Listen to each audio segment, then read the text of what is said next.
शांति ओम शांति ओम शांति ओम शांति ओम शांति 22/2/25 प्रातः मुरली ओम शांति बाप दादा मधुबन। बाबा कहले मिठे बच्चे तुमको बाबा जहाँ शुणाउछंती ताहा ही शुण, कौन से आसुरी कथा शुण नहीं, कुह नहीं। Hear no evil, see no evil.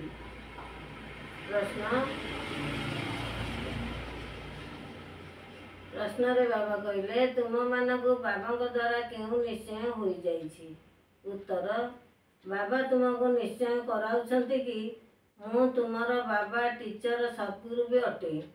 तुमे यही स्मृति रे रहिबार पई पुरुषार्थ कर, किंतु माया तुमको यहाँ ही भुलाई देउछि। अज्ञान काल रे तो मायार कथा नहीं। 2 नंबर प्रश्न केउ चार्ट रखिबारे विशाल बुद्धि दरकार। उत्तर निजे को आत्मा भावी बाबा को केते समय मने पकाइल यही चार्ट रखिबारे बड़ विशाल बुद्धि दरकार। देही अभिमानी होई बाबा को मने पकाओ, तेबे विक्रम विनाश होई जीवो। ओम शांति।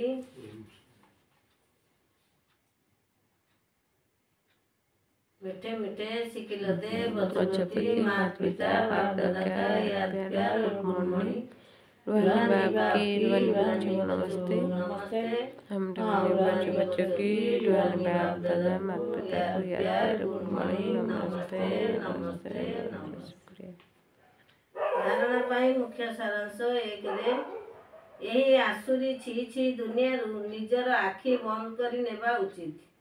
यह हेउची पुराना दुनिया, सेथिपाई यही दुनिया सहित कौनसी संपर्क रखिबार नहीं। यह को देखुथिले मध्य देखिबार नहीं। 2 नंबर रे बाबा कहले यही बेहद ड्रामा रे आमे समस्ते पाठधारी। यार दृश्यर प्रति मुहूर्त रे पुनरावृत्ति होई चलीछि।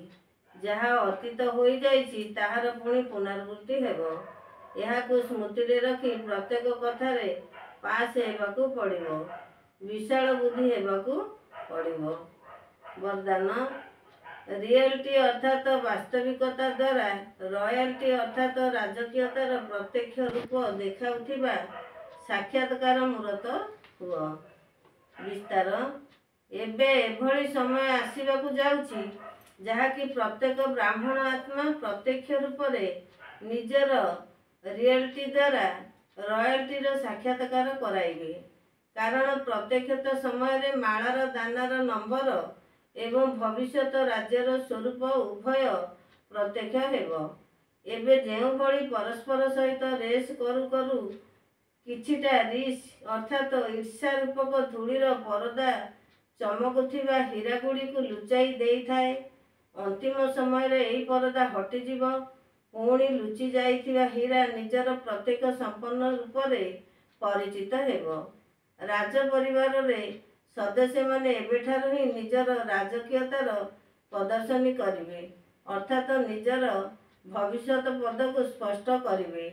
सेथिबाई निजर वास्तविक स्वरूप द्वारा राजकीयतार साक्षात्कार कराओ। स्लोगान कौनसी विधि द्वारा व्यर्थ को समाप्त करी समर्थ को प्रत्यक्ष कर। ओम शांति।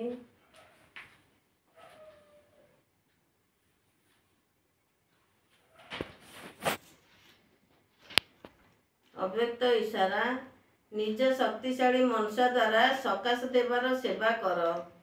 22 रे बाबा कहले एबे मनुष्य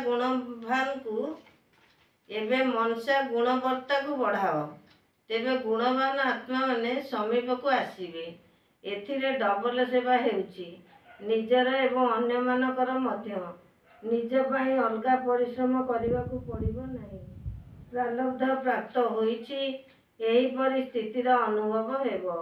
वर्तमान समय रे श्रेष्ठ प्रारब्ध हेउची सर्वदा निजे सर्व प्राप्ति गुड़ी करे संपन्न होई रुह एवं संपन्न कर।